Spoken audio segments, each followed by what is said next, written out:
नमस्कार, मैं रूपाली आप सबका स्वागत करती हूँ आप ही के चैनल पर जिसका नाम है आज के हिस्टोरिकल लड़की।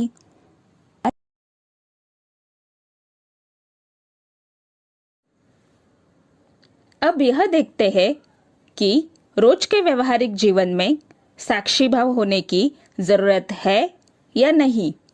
लेकिन अगर अभी तक आपने इस चैनल को सब्सक्राइब नहीं किया होगा तो जल्दी से इस चैनल को सब्सक्राइब कीजिए, दूसरों को वीडियो शेयर कीजिए और आगे के वीडियो ऐसे ही देखते रहिए।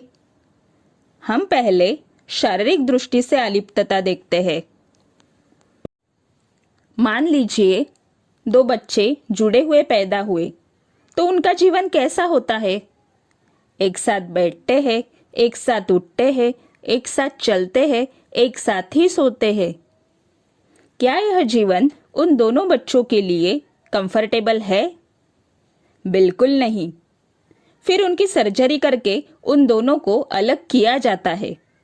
जैसे ही वो दोनों अलग होते हैं, मतलब शारीरिक दृष्टया डिटैच होते हैं, अभी एक बैठा है तो दूसरा खड़ा हो सकता है, एक सोया हुआ है तो दूसरा बाहर जा सकता है।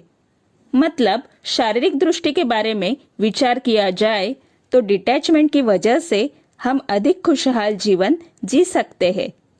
अब यह देखते हैं कि अलिप्तता मतलब डिटैचमेंट हमें भावनिक दृष्टि से किस प्रकार उपयोगी है।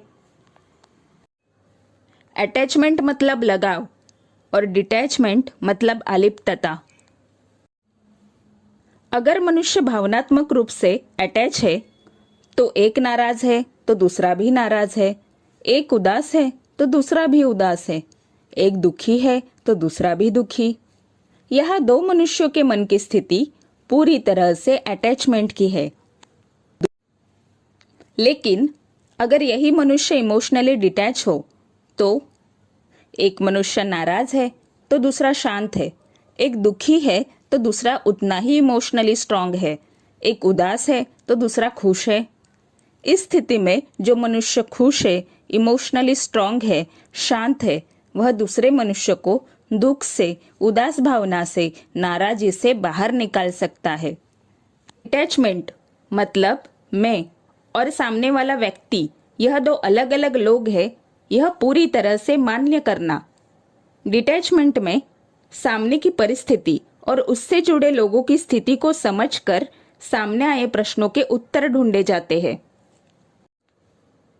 अटैचमेंट में एक मनुष्य को दूसरे मनुष्य के साथ भावनिक रूप से इतना लगाव होता है कि यदि अलग स्थिति या अलग सवाल उठता है तो वह पूरी तरह से भ्रमित हो जाता है।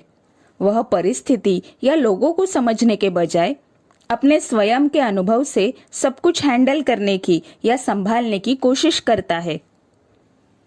दूसरों के मन पर हमारा कोई नियंत्रण नहीं है, लेकिन स्वयं के मन को हम निश्चित रूप से नियंत्रित कर सकते हैं।